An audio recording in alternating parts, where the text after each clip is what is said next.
Hi and welcome. We are the Spiritual Gateway. I am Danny. And I'm Vicky. And welcome to the very first episode of our new series called Lounge of Light, Conversations in Consciousness. Vicky, you want to explain what this is all about? Not really. No one takes No one takes it seriously. Oh dear. Okay, so basically we have interesting conversations. We do. And at one point we thought we should possibly be recording our conversations because there's been many times when we've spoke about something and we thought that would have made a really good video and that other people may have been able to have gained something from it or just enjoyed listening to what we had to say. Yeah, definitely. We don't claim to know a lot. No, you'll find that out in the video. But I will say though that our perspectives are quite interesting. Yeah, we do have different perspectives on a lot of things, but on some things we have the same perspectives as other people. But like Vicky said, we noticed that we spend a lot of time having some really deep conversations about some really deep, like, consciousness information, esoteric information, call it what you will, but some really deep conversations that have a lot of knowledge in them. We don't know where it comes from half the time. And we were like, we should really be filming these. And we do feel that some of the things that we talk about, there are people out there that would really resonate with what we have to say. Yeah. And we do agree with a lot of the perspectives of other spiritual YouTube channels and what they have to say, and we bring that into it. But then we do differ as well, and there are things that we've come across that we haven't heard elsewhere. Yeah. That we would like to share, really, wouldn't we? Yeah, 100%, because part of our path, we do many different things, but part of our path is spreading our knowledge and helping other people to probably see things from different ways of being. So this is where Lounge of Light was born. We don't have like a plan on what we're going to talk about each time. It's very divinely guided. We just literally start filming and start having our normal conversations. And it just flows, and the information that comes out is the information that comes out. As you can see, we're very chilled, we're very relaxed. We're very much in our authentic selves. What you see is what you get. So if you're down to get some knowledge, look at things from a different perspective, grab yourself a coffee, a tea, or whatever it is you drink, and get comfortable and join us in our new series. We also want to say that we are very much open to the perspectives of other people's. We always love seeing things from other people's points of view and other people's perspectives. So if you want to drop anything in the comments, if we've worded something not quite right, because you'll notice that sometimes we struggle to remember the word, or if the perspective we're giving, maybe you have a different perspective on it, then do drop those in the comments. Or even better, if you feel that you'd like to do one of these conversations with us, one of our Lounge of Lights with us, we're more than happy to arrange that, and you can just drop a message in the comments or email us. Yeah. All our details are in the detail section of the video. And we're very much down to that. We're very much down to collaborate with like-minded people and to help spread awareness to everybody, basically. Yeah. So like the video if you can, because that really helps. Drop a comment, tell us where you're watching from, tell us what you're drinking with us, tell us your ideas, what your thoughts and our thoughts are, and subscribe, because that will then notify you when our next episode of Lounge of Light will be out. And get settled in and enjoy the video. He talks about the frequency, vibration, energy, 369, but then he doesn't go into detail what he means. Right, so they've kind of married two things together. So you have that quote that goes around that says to secrets to the universe, you've got, you need to understand the 369. But the actual quote is, to unlock the secrets to the universe, you need to understand energy, frequency, and vibration. Okay. But because he was obsessed with the numbers 3, 6, and 9, they've kind of thought that energy, frequency, and vibration in my brain may be the 3 and the 6 and the 9. Okay. But I was having this really weird fucking thought in my brain, like last night, a couple of nights ago, about these numbers 3, 6, and 9, like mathematically wise. So 3 and 6 make 9. 9. Okay. 3 and 6 make 9.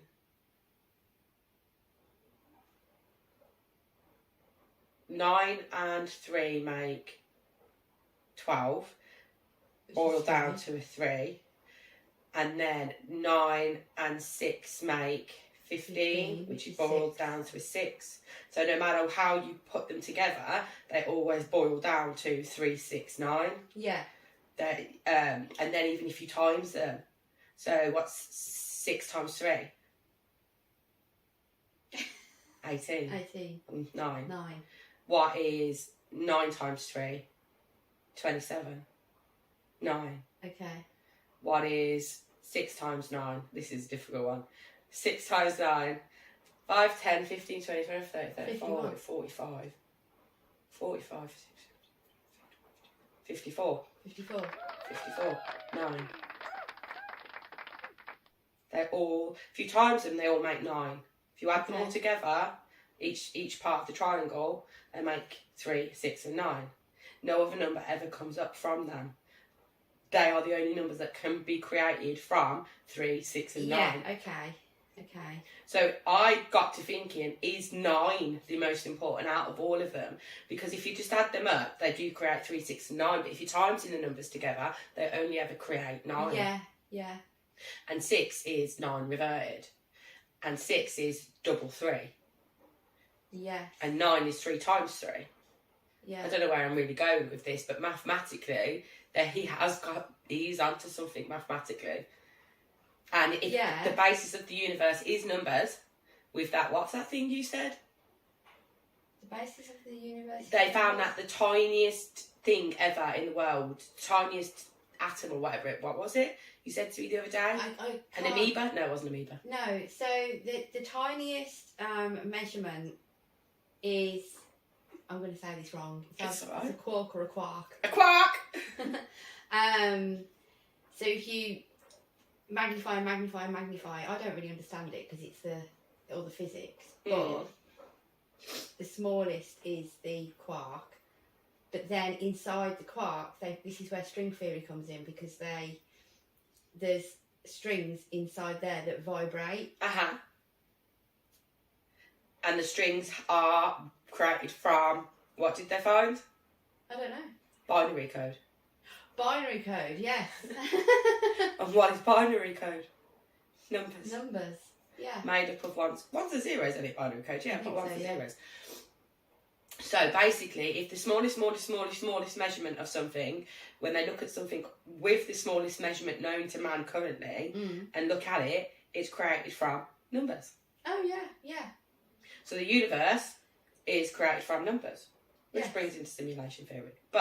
So say if this is a simulation. Okay. What are we? Simulations.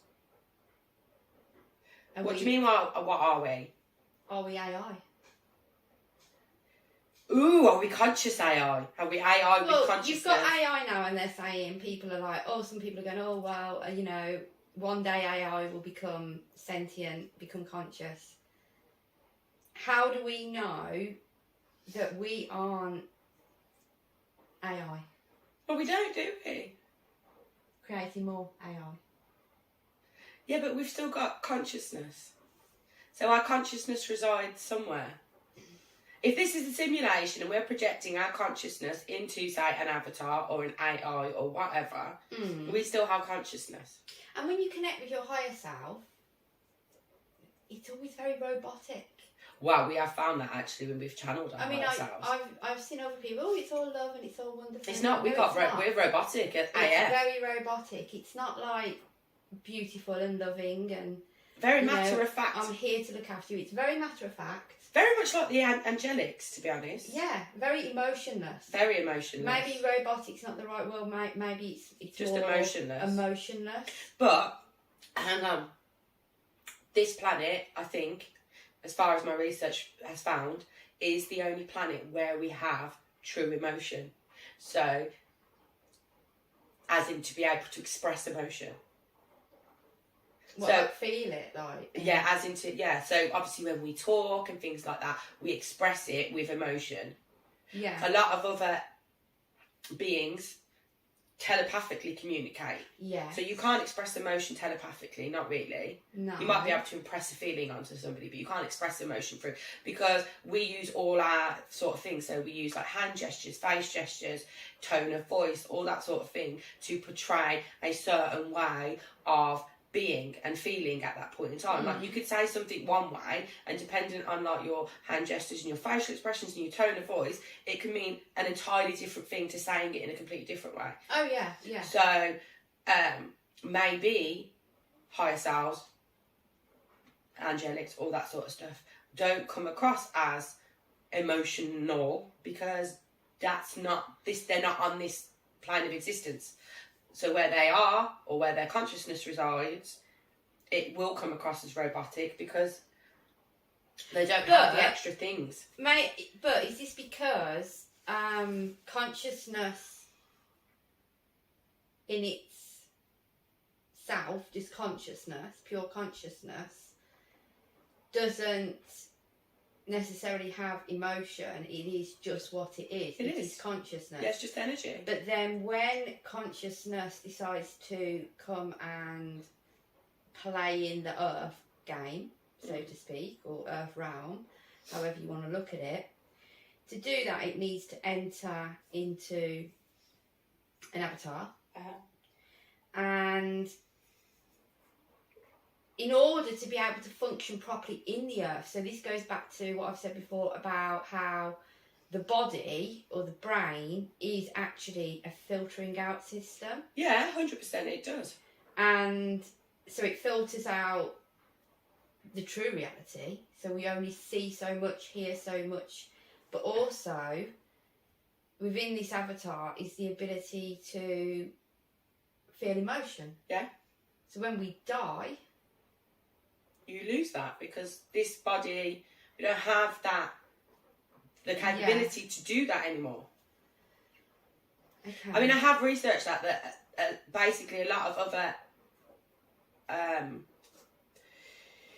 races, beings, whatever, don't have emotion like we do. It's not a thing. Mm-hmm. Do you think that... Okay, so other than what you've researched though, in your opinion, would you say we are the only place where we have emotion? Doesn't feel right. It doesn't feel right. No, I don't think we are. It feels a bit ignorant. It does feel a bit ignorant, to be honest. To say that nowhere else other than Earth has emotion, I feel maybe they don't have the breadth of emotion that we have. So I don't feel like they have that huge scale that we can go from. If you think about as well, when we've had, when we've done meditations or regressions or we've watched maybe other people have them and report back on them, and say beings from like Lyra and the Orion War, and it's been reported how they were in fear, how it was devastating, the sadness they felt when the destroying of where they lived. Yeah. That's emotion. 100%. But take it back to that session we had the other day. Where we regressed her into a future life. Oh, yes. And her future life was... scared. She was, because she had lonely. Died in the Orion Wars. And she was lonely and didn't realise she was dead. But she was frightened. She was frightened, yeah. And these are all feelings, which are emotion. Maybe it is that they don't portray it the way that the human portrays it. Maybe they can feel it. I don't know, it's really difficult. I'm just trying to understand why we perceive like our higher self, the angelics, as robotic. Possibly because a higher self, and I've said this before as well, where I feel that the higher self isn't a being that wanders around and has its own life and checks on us every now and again. I feel as though the higher self is us at our ultimate state, where it is the accumulation of all of the lives it's living on whatever plane and whatever time. And so therefore it's the overall energy, which is the consciousness without any without any restriction. So it's the combining of all the lives and all the planes, but it's not necessarily living in the lives in the planes. Yeah. It's the overall consciousness, which is the closest to source, and then it fractalizes into all these different out. lives. So the higher self would be more robotic, because it's possibly that, yes, here on Earth we have emotions, but on other, as you go down. Is it because obviously the higher self is consciousness? Yeah. So until it filters into a body, I think that's what it cannot have emotion. It needs to be within the physical vessel to then feel the width of emotion that physical vessel's able to experience. Yes. And that's why it's robotic. Because I feel as well, our higher self would also have an angelic part to it. Yeah. So we've all got an angelic existence. Yeah.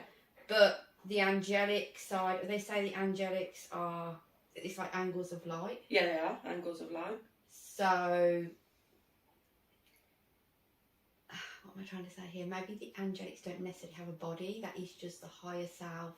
But they've said the angelics never incarnated as beings. Exactly. So they would never have a physical vessel. Robotic. Yeah. Because they don't have physical vessel. They are the pure light. They are light. They are light before it then comes further down and hits into an avatar. Yeah. That makes so much sense. And then maybe then it explains about the dimensions, and as you go through each dimension down, you are living on each one. Yeah. And as you get denser and denser, because you get further down, the body is more dense, where you feel the emotion more. So on the third dimension... Oh, it's a heavy dimension, this is. You feel it all. Light in its densest form. Yeah, you feel it all. And we feel it all. Whereas in, say, the 7th, 8th dimension, we possibly could still be within an avatar, a body. Yeah, but it's not as heavy. It's not as dense. It's more light. Which would allow for less emotion. Yeah, or less of the denser emotions. Yeah. Because I still feel, ultimately, the love and the better emotions can still be felt. But maybe you still get the denser ones, but not as much. But then again, maybe I get what you're saying there, that love can still be felt. But then how do we know that? Because of one of the aims of being on the earth plane, people always say it's to love unconditionally. Yeah. So maybe love, without the boundaries of all the other emotions like hate, fear, envy, jealousy, whatever, in its purest form, just is. Yeah. Unconditional, therefore, because of no other emotions attached, unconditional, just is, more robotic. What if love, it is what consciousness is? Yeah, just love.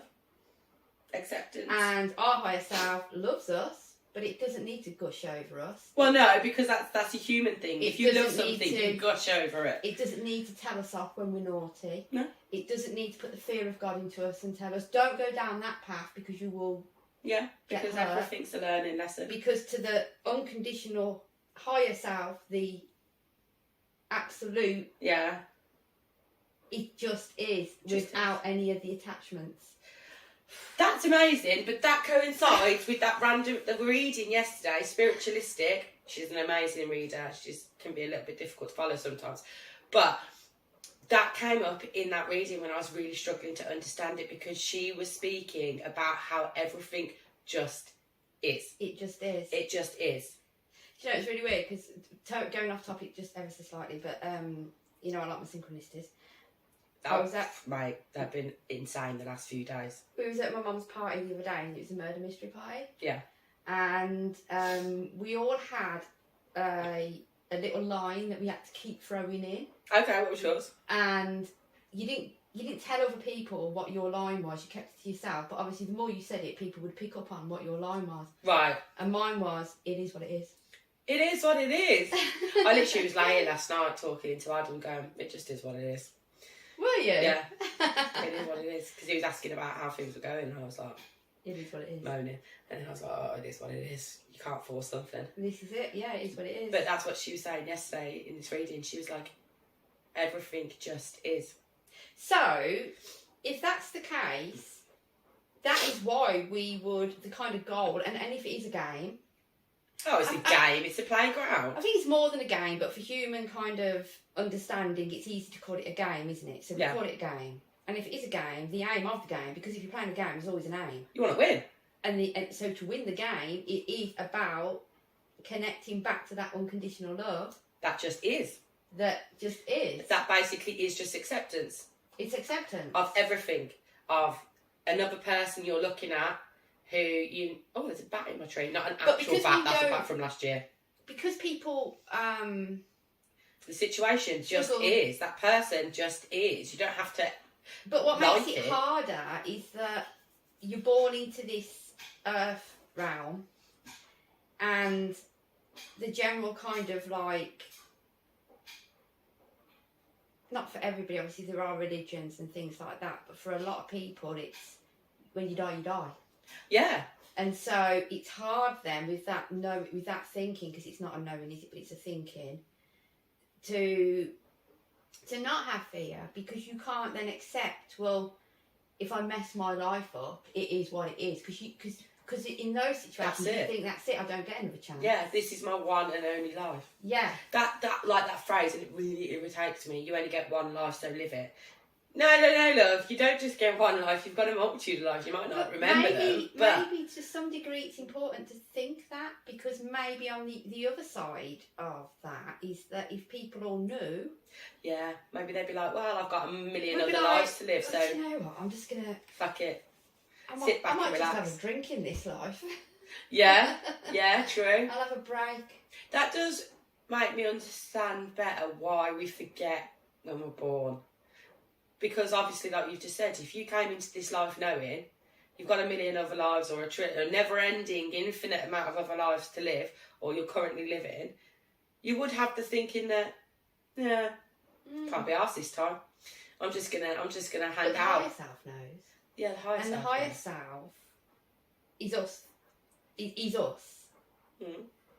But playing all these different because they want all these different perspectives in life, because the consciousness that is the higher self wants to expand and grow, because everything within the universe expands continuously. So without having new perspectives, new experiences, there is no expansion able to happen. So all these different lives lead all these different lives, doing all these different things. So the consciousness that is the higher self can expand and grow. Yeah. That's deep for a Tuesday morning. But we completely went off track with Tesla. We started with Tesla 369 and I've ended up talking about expansion of heights. Oh, talk about going down a rabbit hole. Never mind. But the synchronistic numbers are driving me nuts. Ever since the Tesla, the 369, the etheric energy thing, it's like numbers, and it just relates back to Tesla all the time. They're like, go back and look at Tesla, go back and look at Tesla. There is some part of his knowledge Because they say, especially from that video we watched earlier, they're saying that he was channeling the ancient knowledge, which is, and the ancient knowledge of creating these inventions, so like the free electricity and all that sort of stuff. So he, and obviously they've booted him out of like mainstream. They don't want people to know about his knowledge, because if people know about his knowledge, then people would understand that we don't need to pay for fucking anything in this life. Everything is free. The money's... Oh, stop it. I need to change my money mantra. We're not saying that. I'm not breathing that into existence. But the basics, water, electricity, all that stuff, we shouldn't have to pay for. You know, it's naturally provided. He had this ancient knowledge. So he's obviously got other ancient knowledge that is important for us to find out, because of the journey that we've got with our healing modality. We should channel him. Shall we channel Tesla? Mm-hmm. Oh, that'd be fun, wouldn't it? If he wants to come through to us. He might have something really important to say. I thought he was going to say to do that. Well, he might have something really important for us to do. No, that's a bit fucking egotistical, isn't it?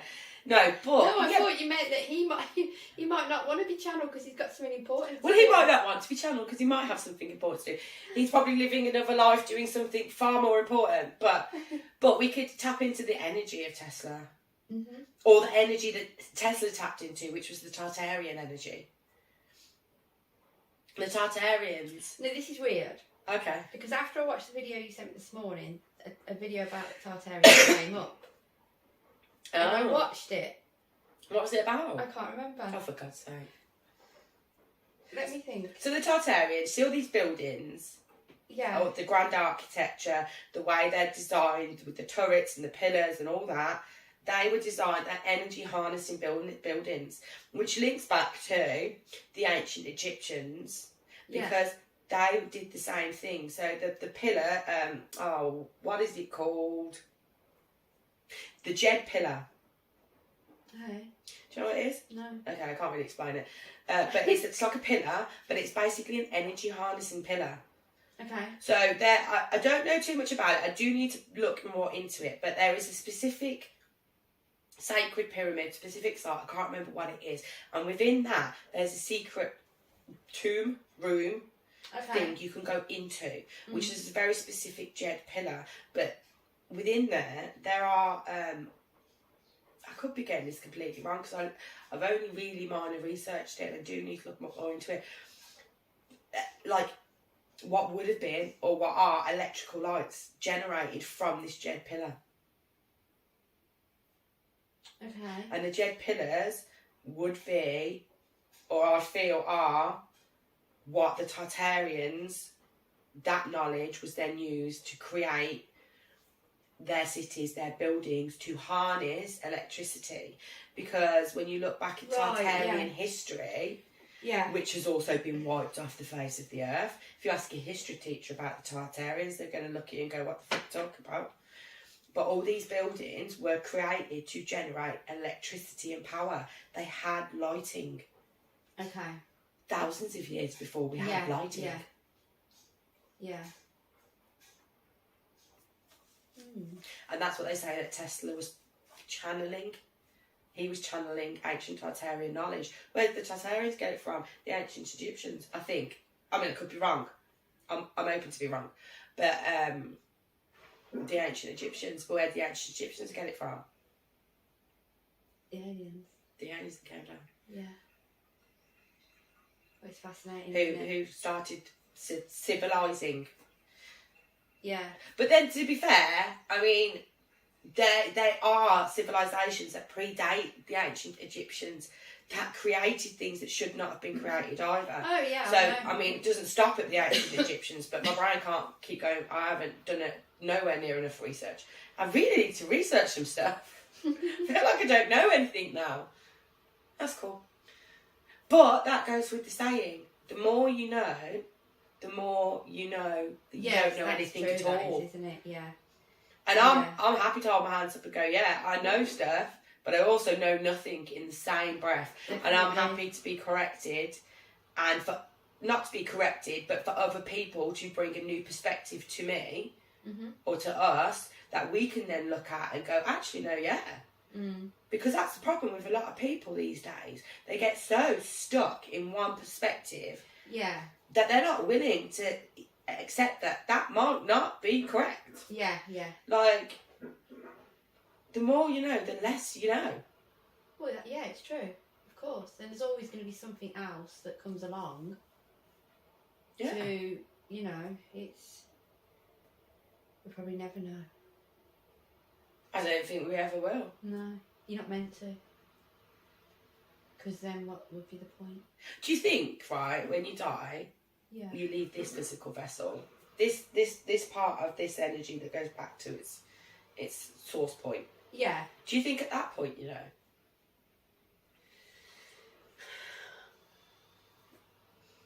Do you think that's when the remembrance comes in and you know everything because you are part? You know more. You're back in with source again. No, I don't think you go back to source. I don't think when you die you go back to source. Not this part. No. Until it's ready to go back out. No. I don't believe that at all. I feel you're still in the matrix, and I feel that How the fucking are you escaping that then? Well, I don't know. So, but I mean, this is where some people talk about the soul trap, isn't it, and the reincarnation trap. Yeah. I'm like still definitely 50-50. Like, I can see it, but I'm also not sure. But I think people make the assumption that you die and then that's it, you go to the afterlife, and it is just, that's the afterlife, this is the life. And I don't think it's as simple as that. I feel that when you die and you leave the physical vessel, you're in a new dimension, you go to the fourth dimension. But that is still very much part of the matrix. Just this fractal? Yes. So do you think that every fractal from our higher self has to do that?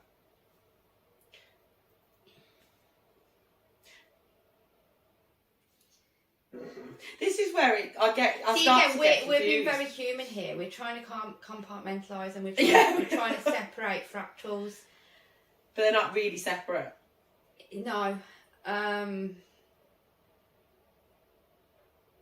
feel that when you die, you're still kind of in the game. Right. People say there's a reincarnation, like soul trap. Yeah. I don't think I sit with that. But I can kind of understand it, but I see it in a different way. It's not necessarily like you're forced to come back to the earth. It's more of it is a choice still. But I do feel that upon death, your guides or which are yourself. Which are yourself. That's a whole nother conversation. Would, if you've got a lot of unfinished business, karma to do, still not quite learn what you wanted to learn, would kind of not insist but advise that you come back in. And I feel it can be quite heavy, so it could be some kind of so you still have emotion as well. Do you think there's a bit of guilt trip going on? Yeah.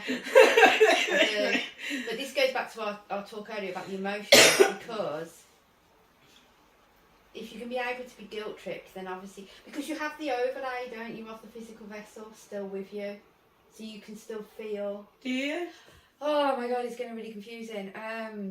Why would you have the overlay of the physical vessel with you if you've died and your physical vessel remains on the earth and your soul essence has left? When you die,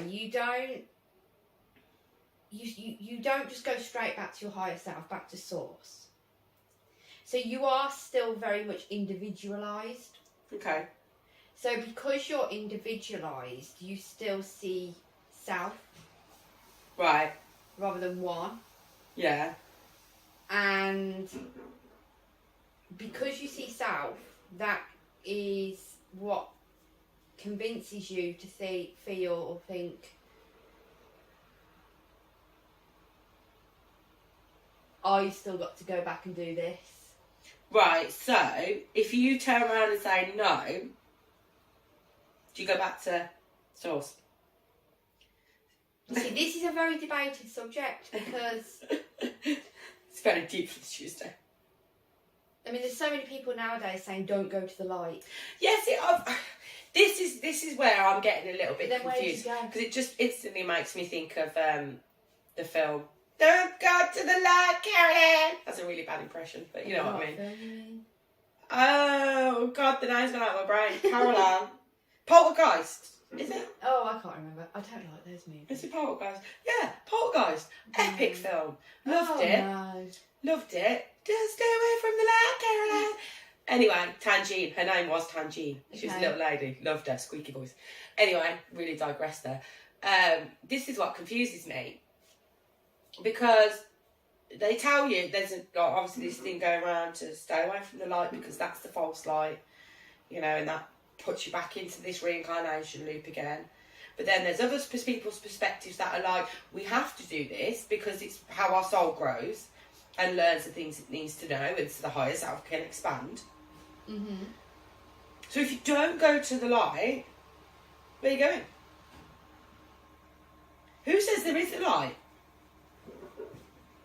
And then that brings into question your perspective, where you say that if you have a firm belief in this life, that when you die there's nothing, that when you die you literally will see nothing until you gain the self-awareness that you're like, well, hang on a minute, I can still see nothing.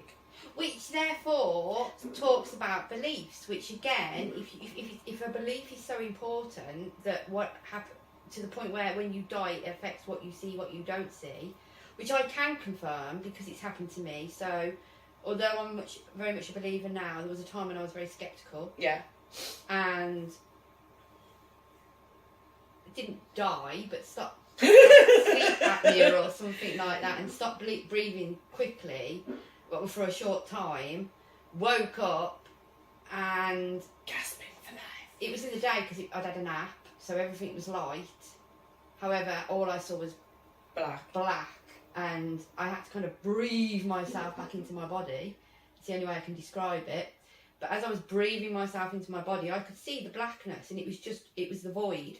Apart from, on both sides of my vision, my peripheral vision, was the world or the simulation, all the pixels of reality falling away. So that said to me in that moment when that happened afterwards, when I'd breathed myself back in, I saw the void, and I realised why I saw the void. And the one thing I couldn't get away from, even though I was quite sceptical, was to see the void, or to see nothing, to see the blackness, indicates that I was still conscious. Mm-hmm. And once you become aware that you're conscious, is that when the blackness dissipates? Well, I didn't get that far because I breathed back in, but I would presume so, yeah. Okay. So your beliefs do have that... Their beliefs are highly powerful, which is why you should never have beliefs. But again, you would think a belief, or like similar to an emotion, would be a human experience. It would be within the body when you're in the body, but actually not. So if you take your beliefs into the afterlife with you, for it to therefore be able to present you with what death would look like for you, yeah, then you can also take guilt in. You can also take the need to come back into the simulation. You could take in the need to to want to come and put right your wrongs. Because I've just had like a epiphany. Epiphany. I don't know how true it is, but because death is part of the human experience. Yeah. It's a huge part of the human experience. There's so many people who are afraid of dying. So many people have the belief that, you know, if you, especially like in certain religions and stuff, you know, if you sin, you're going to go to hell, or, you know, if you've lived a very good life, you'll go to heaven. Yeah. You know, there's beliefs out there that if you, you know, take your own life, that you'll go to purgatory and be stuck there forever. So death itself is still part of the human experience, which would mean then the thing that happens after death is still part of the human experience. So you have to transcend that part too. You do. You have to have the realisation at that part that you're still creating that. Yes. Because we're creator beings. We create. We are human. I was saying this yesterday with the Finnegan. He said it in one of his videos. He said, what did he say? We're not human. Oh, what was it? I can't remember, but it was like he said, we're not human something, we're human beings. We are being, like as in being here and stuff and doing stuff. We physically create our universe, we create our reality with our thoughts. We're literally creating all the time. Yeah. So therefore, why would we not create our afterlife? We would. And we would then have to overcome that and come to the realisation, we're creating this. Yes. And then maybe at that point when we've realised that, we can go back to where we need to go. Or maybe not. Yeah. But it's like, so at that point when we've realised all that and we've got past all that, blah, blah, blah, we go back to where we need to go, but where do we go? Back to our higher self, source essence. So then do you stop being you? No, because, right, from my perspective, so you've got source that created everything, right? Mm-hmm. Everything comes from source energy. And I see source energy as a disco ball with 1 million different little disco tiles on it. Mm-hmm. Okay? And each one of those different disco tiles is a individual soul. A soul. The higher self. Okay. Which I see as the soul entity, which is the accumulation so of each you. disco ball is a higher self? Yeah, so each disco ball is like a higher self of soul, which is a fractal of the main source energy, right? Yeah. So you take that little disco tile off, that's you. And another little disco tile off, that's me. Which can then, like with glass, you drop it, it can shatter into 1 million pieces. That disco tile then can fractalise into as many different experiences as that bit of source energy wants to. So hold on, so the disco ball... The disco ball is the all. The thing is the main source. It's where the one. Is the one, because we are all one. Each tile is a higher self. Each tile is a, higher self or soul, however you want to look at it. Okay. Is a fractal of the one. Okay. You are a tile, I am a tile. And every life you live... is a splinter of... Is a splinter of this one tile. But it all is still ultimately the one. So when each splinter has fulfilled what they want to fulfill, whatever it needs to fulfill, it goes back to the tile. It goes back to the tile. And when the tile is complete and has all its pieces back together, it goes back to the one. Right. Yeah. And then the one, that disco ball, is then gaining experiences, perspectives, understanding itself better, because source wants to understand itself. So we do see that can be scary to think of. Yeah. Only in the terms of you become attached to who you are as a person. Yeah. And this is my ego talking, I admit that. But we all have ego. Yeah. And we kind of have to, because we need to survive. Yeah. But we do lose that individualisation. We could be of the same higher self then, from your perspective. Well, they say that, don't they? They say that everybody you meet is you. Well, we are at the source point, obviously, yeah. Yeah, and everything within this world is you. But then also, I am that tree. We could be...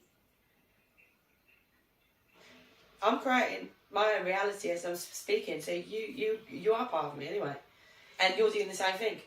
So, like, if you speak about soul family... yeah. Do you feel that they could be part of the same higher self? Do you think that's how soul family work? Could be. I've not really ever thought about it. But that actually makes me think of your nomad, gonad. No, not gonad. That's completely wrong. Nomad, homad. What is it? Nomad, homad? What? Your family tree from 1 to 2 to 2 to 4 to 4 to 6, 8. Oh, the splitting of the lineages. Yeah. So why would it not come from? Well, it would. The one. It would, wouldn't it? It would. And it's no different. I think the way you're looking at it is from a very human perspective, which is what normal, because this reality, we don't see us all as one. Our ego, for our own survival, sees us individual. This is me. It doesn't see us as we're one person, we're one energy from the same place. It separates. Yes. I'm me and you're you.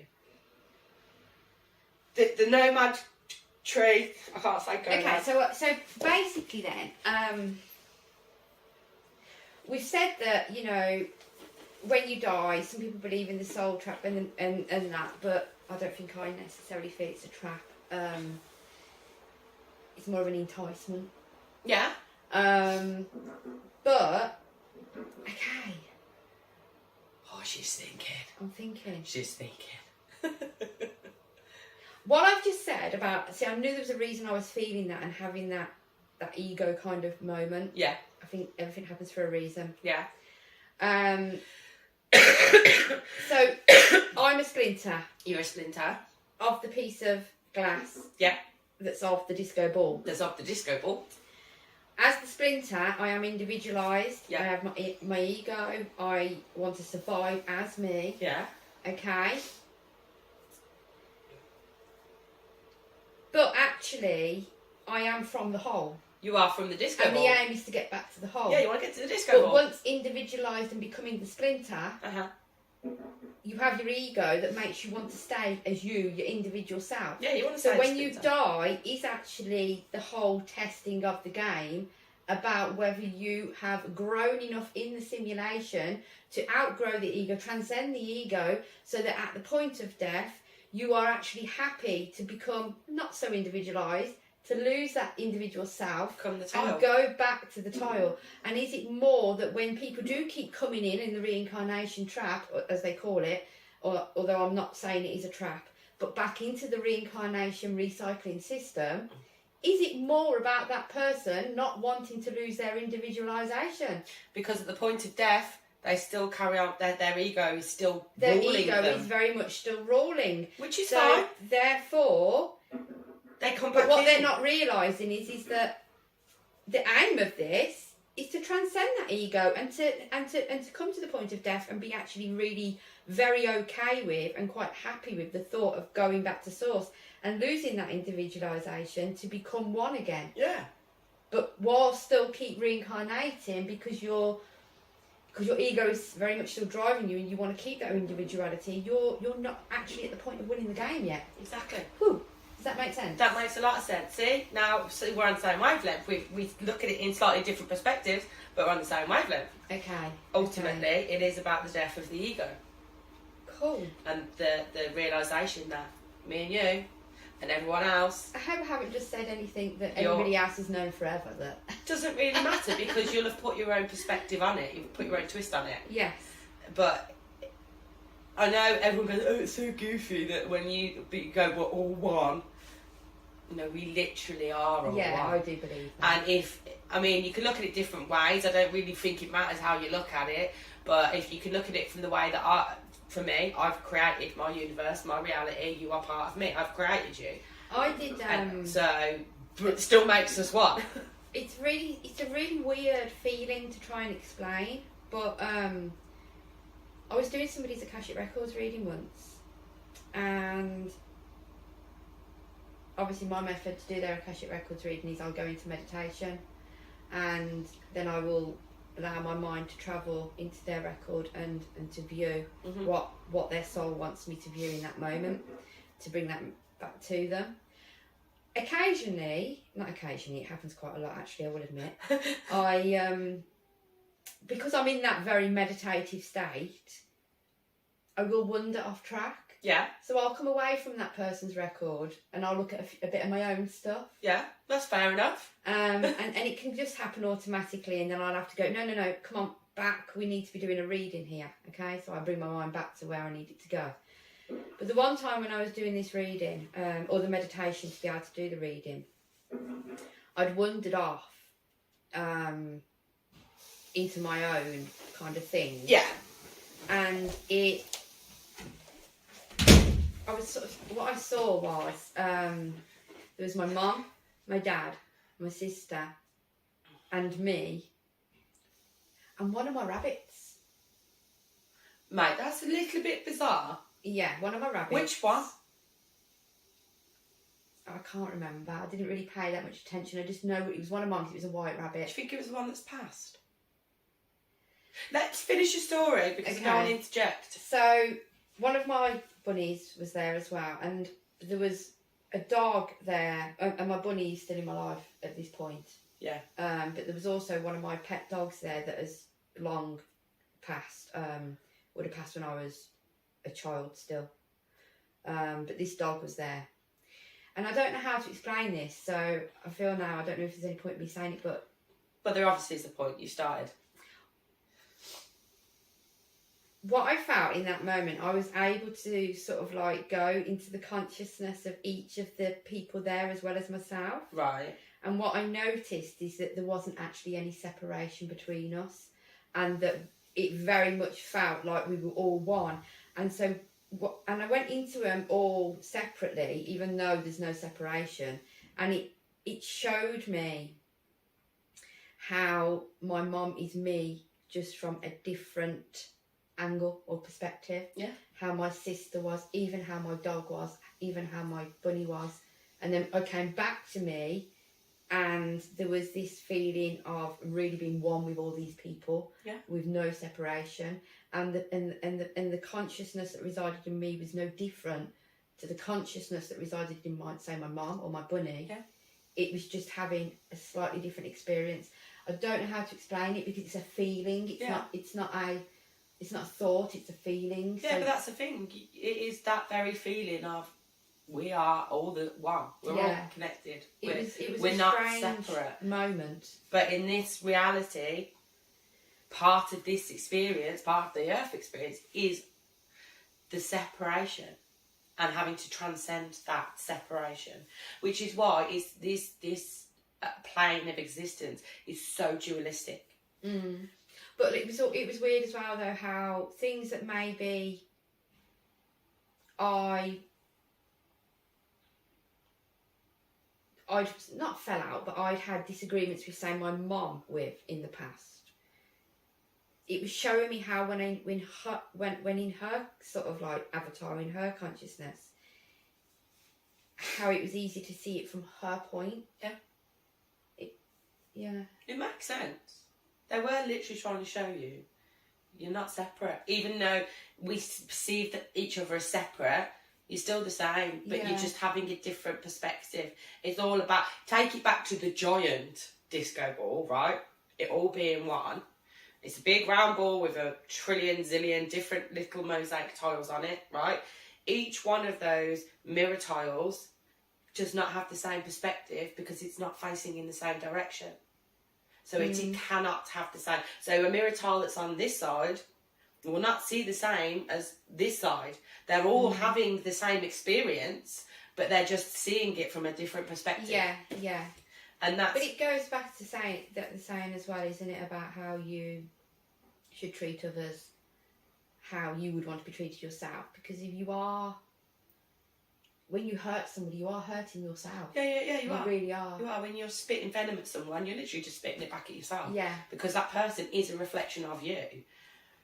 Yeah. You know, it might not be the reflection you like, because it's showing you maybe there's an aspect of you that But on a higher perspective, that person is you. On a higher perspective, that person, yeah. So you're literally spitting venom at yourself. So it seems a bit pointless. It does. But that makes it... With the need to transcend that ego, transcend duality, transcend separation, to realise that we're all one, unity, all that jazz, take all the fluffy, lovey-dovey shite out of it. That brings into it why the elite, or whatever you want to bloody call them, are so hard-bent on keeping separation. So that's why we've got so much wars going on, so much hate around religion, so much hate around like different races of people. All the division that they constantly create division to keep us feeling separate. Yeah.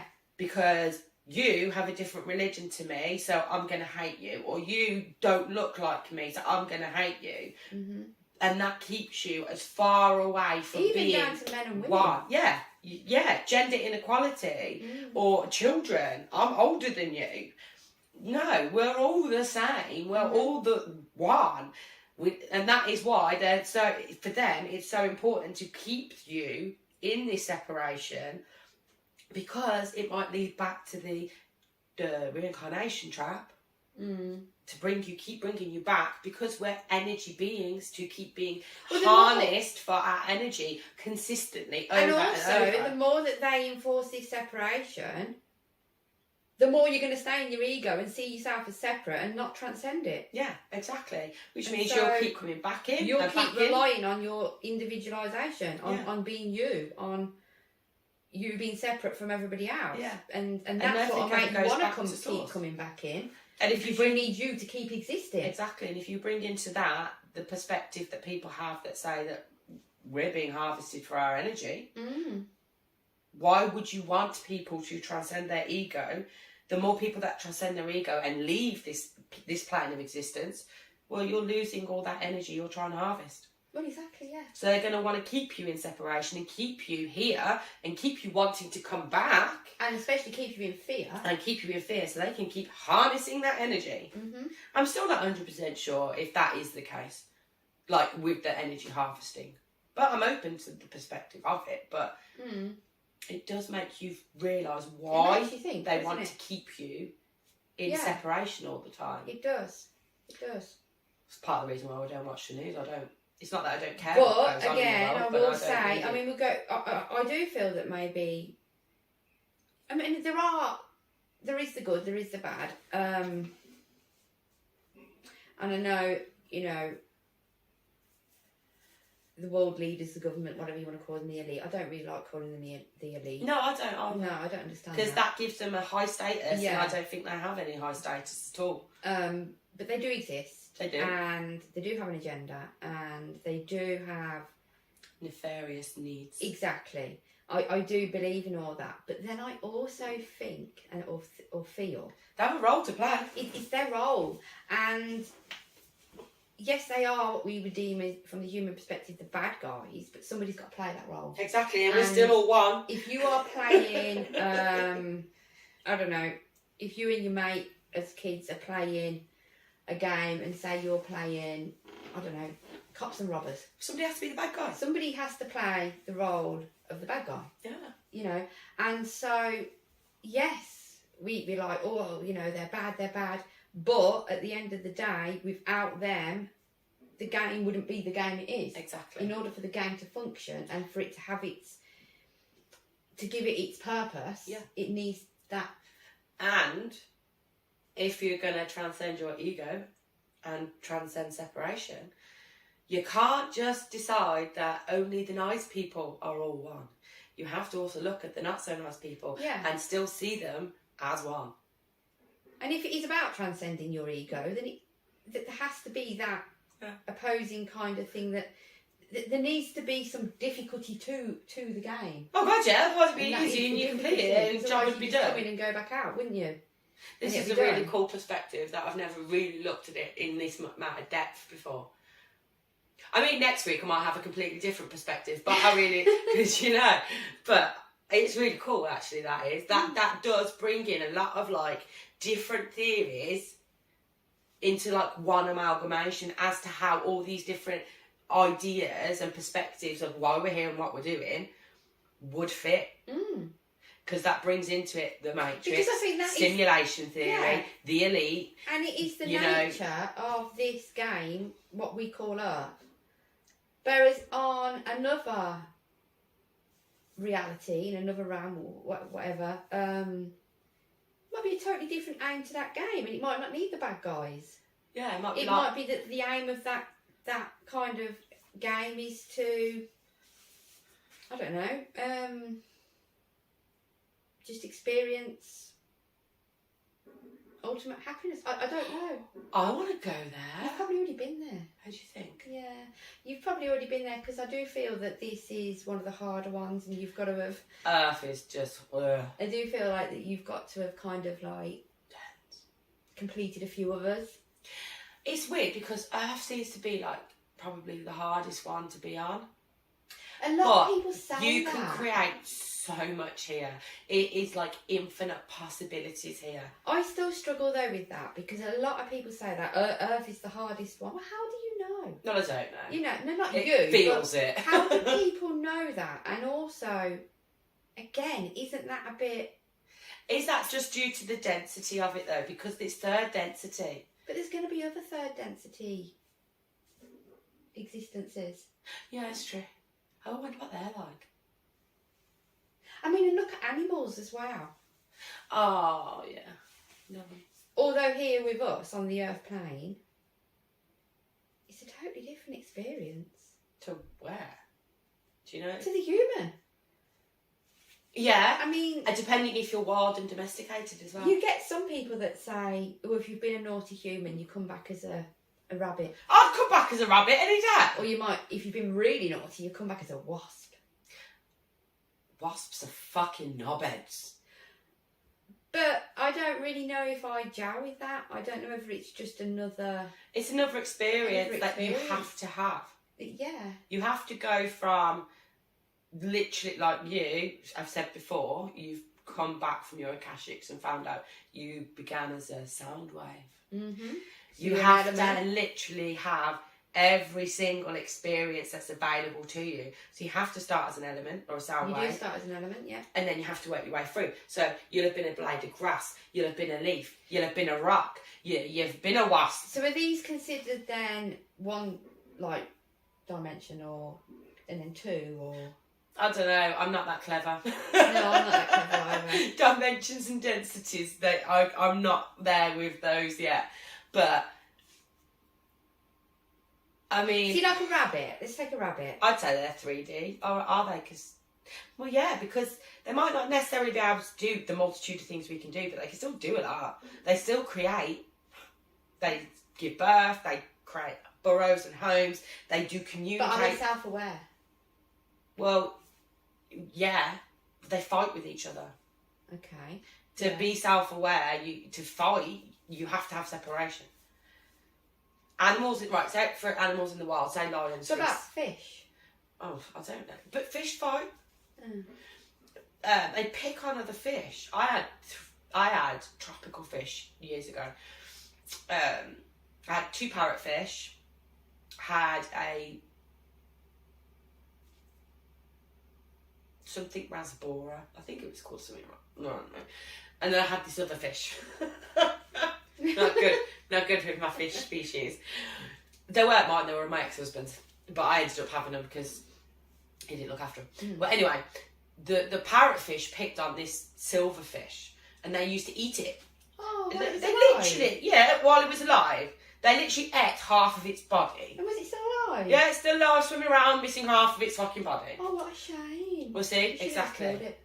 No, I'm not killing it. Yeah, No, because I separated it from the parrotfish, gave it its own little tank. Did he grow his body back? He grew his body back. Oh. Bless him. But yeah, so there is separation. The concept of separation. So that means the concept of This self. is interesting. So, going back to my Akashic records, just to show you what I mean. So, you know, we call it as an element. Yeah. And I felt I was a sound wave, which would be like air. Air. Mm-hmm. For you, but fire. Fire. Yeah. Well, I had a client. If I find out that I'm not fire and I'm like water, I'm going to be really pissed off. With me. No! Because I am literal fire. That's very egotistical to say that. But I am fire. Anyway. Well, I'm not really into the whole twin flame thing. No, I don't get that. But anyway, I do feel... I'm not into the whole twin flame thing. Oh, God. You're going to make me forget again. Okay, carry on and I'll tell you in a minute because I can still see it. So it's Are fine. you not going to forget? No.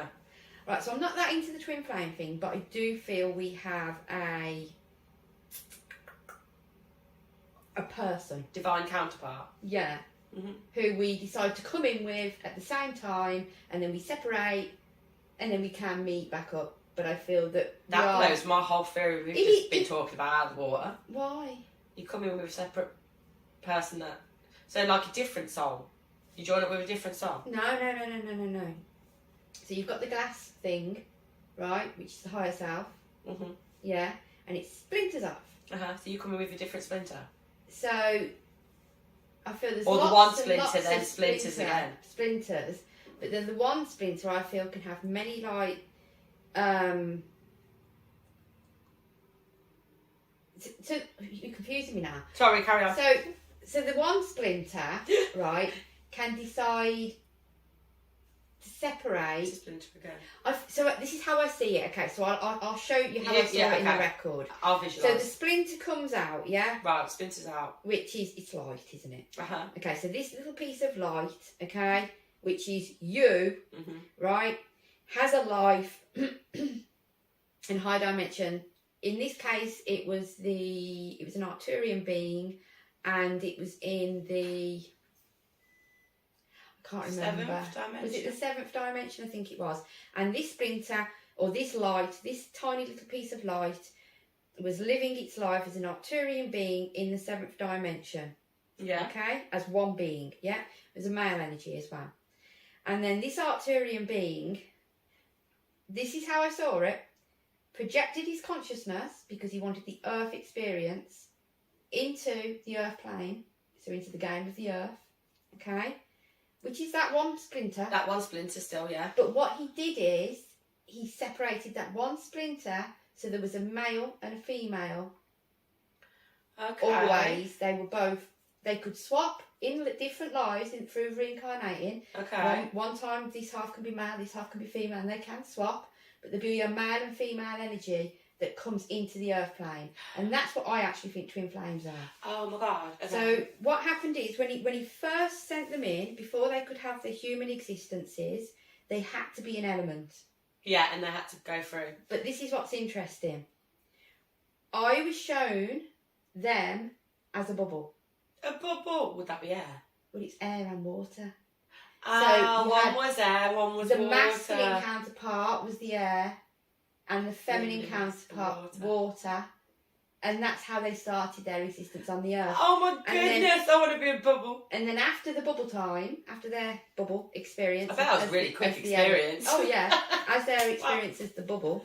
I mean, I wondered that, because wouldn't you be a bit upset if I have to be a rock? Well, because the bubble can just be gone. Yeah, but I do feel that, say, if you're coming into a blade of grass or a rock, for us, a rock would be there for trillions of years, but from their perspective, it's really quick. Okay. Because, come on, you're not going to sit there for trillions. Like, some rocks date back fucking millions of years. Exactly. So, no. But anyway, this bubble, it stopped being the bubble, finished that existence, and then it didn't show me animals or plants or anything like that. It didn't show me how it just showed me then straight into human existences, and it actually showed me the two consciousnesses. You'll say it again. The two points of this Arcturian being's consciousness. Even though separated, living different lives, they were one with the Arcturian being, and they didn't actually start off in same lives. It was they were separated, very far away, and the whole aim was to come to this now moment where they had now found themselves again. When you started talking, that's awesome, love it. You have told me about it before though. When you started talking about that, I was like, that's really put a different spin on the whole tile splinter idea I had. Okay. Have I kind of got that out wrong? But then I've just thought, so you've got your tile, which is our part of the one, right? Which brings into the theory of is it nomad? I don't know what you're going on. You do. Remember monad. Monad. No, it's not monad. Monadic?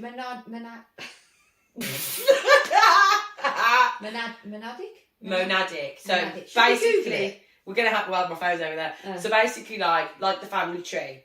The beginning, and the beginning splits to two, and the two then split. You can have monadic twin flames, can't you? Yeah, so that made me think of that, because you've got the one, and the one comes the tile, which is the top of the tree. Yeah. The top of the tree then splits into two, and then each one of those two can then split, and each one splits. Because when you they say it splits into 12 and it makes up the 144,000 or something. I don't know. I'm just going off on a tangent here, because you were like, you saw this Arcturian life, but this Arcturian being chose to split itself. Yes. That made me think of that. That even though we all come from the one, and from that one comes one, that can split, and then we can choose to split and split and split and split. So each thing, each layer has its own fractals. Yeah, see, and then it's about bringing them all back together to go up a layer, to bring them all back together to go up a layer, until you eventually all whole back at the one, and the one goes back to the main source. Yes. Because I was like, well, that literally just blew my theory out of the water. But then it came to me that I can understand what's going on. Each splinter can splinter and does splinter. So why does it stop with us? What do you mean, why does it stop with us? I agree with what you've just said, and that's how I see it. Yeah. And I feel that in the above dimensions, you can... So why do we choose not to splinter back down? Do you want to be a rock? Well, maybe I am. That's what I'm saying. Everything's happening now. Yeah, so, what do you mean is what do you mean, why does it stop with us then? Why can I not choose to splinter myself? Yes. I've had children. Is that not a way of splintering myself in a very 3D perspective? Oh, yeah. I have splintered myself into my children. You have, and I have.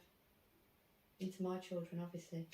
But in a 3D way. In a 3D way. It's very real, it's very... Yeah, because in other levels, you probably can't physically birth like we do. I'm not saying you can't. I don't know. That is why a lot of starseeds call their starseed selves their mother and father. Yeah.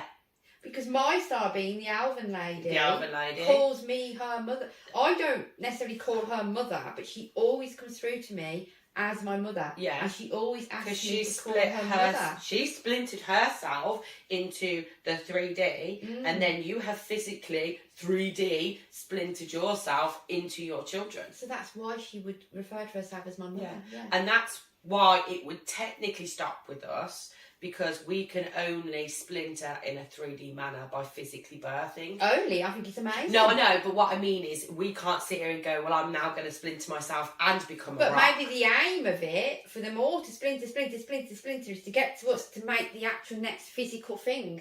Or being, or yes, because it's in the 3D that we create. Yes. The physical. The physical, the energy becomes physical in the 3D world. Yes. So it splinters all the way down to create a physical. Sphere, which is my Alvin, she'll have come from somebody else. Mother, will have come from somebody else, but she's also not just my mother. She is rightfully still also the mother of my children. Yeah. Technically, through me. Yeah. Yeah, because it's her energy into you. The energy's come from somewhere else. It's all coming down from the single... This is a weird conversation. But it literally is. It's all coming down from the single disco tile that came from the big tile. And so ultimately, if you look at it from that perspective, source, where we all come from, is our parent. And has chosen to splinter itself all the way down to manifest itself in the physical 3D reality. Amazing. That's a huge epiphany. Now you need to tell me about the candle before you forget. I can't forget. I was just fascinated because the candle is flickering anyway, but the way the light is being fractalised has created a rainbow on the one side of the candle. And it's moving and dancing and very cool. But that ties into what we're talking about, how light is refracted, because everything is light. We all start as light. And it is refracted into red, yellow, green and blue on there. Remember ages ago that we said about all the different gods or deities and that, and how like people believe in this one god, but actually there's a multitude that come from the one. There's so many that, you know, people have talked about over the years and the different civilisations and stuff. Maybe, and how this splintering thing, do we all come from one of those? And so if you look at it from the bringing the monad, whatever, I don't even know what it's called. The family tree. I'm going to call it the family tree. Yeah. Bring the ancient Egyptians into that, right? So the top of the family tree, the very beginning would be Ra, the sun. Mm-hmm. The sun god, the sun. And from him came your pantheon. What are you laughing at? Because I can't fucking remember. So from Ra came, was it Isis? I don't know. Thoth? Horus? It doesn't matter. Anyway, that's irrelevant. But from Ra, I'm sure Ra's children are Horus. Are you sure? Not really. Google it. Oh yeah, I've got my phone. So just Google who was Ra's children.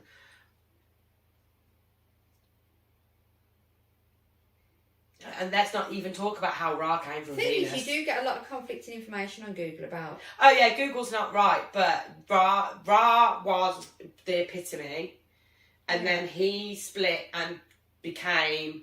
I'm sure it's Isis. This shows exactly how much more research I need to do. A lot. Ra had 2 children. Yeah. I don't know if I'm going to pronounce this right. Shu. S-H-U, the god of air. Element. And Tefnut, the goddess of morning dew. Water.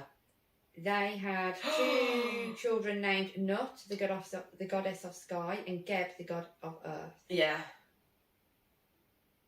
But anyway, what were you saying? That's but have you just seen that though? What? So no, not seen that, but seen that. So the top of the tree is Ra, fire, the sun. He has a child of air and a child of water. What were we reading the other day? What were we researching the other day about how with the creation, with the energy, it is fire, air, water, and then is grounded into earth. Oh yeah. Anyway, I digress. That's a different video. So yeah, so Ra. Okay, my Egyptian knowledge is a little bit shite on the family tree side, but yeah. So you've got Ra, who's your creator, the sun, and from him came air and water elements, and then they would have split, and they would have. Where am I going with this? What were we talking about? How the gods from one. Yeah, so we all come from. If you looked at it, the way the Egyptians did, from Ra. Everybody came from Ra, and then these plethora of gods. Okay, so but then how would the Viking gods fit into that? Well, it's the same principle, but they had their own. So was the Vikings the All-Father? You had the All-Father, which was the creator. But what I'm saying is that do all humans come from Ra, or do some come from Viking gods, some come from Egyptian gods, some come from... That then leads back into the monad. Yes, which you were talking, that everyone comes on a certain fractal of light. Angle of light. Which would come from an angel to a god to into the earth. Mm-hmm. Mm-hmm. So it's very dependent. But yeah, so some would be the Vikings elements, some are Egyptian. But what happens if you resonate with more than one? I mean... But yes, I get it, yeah.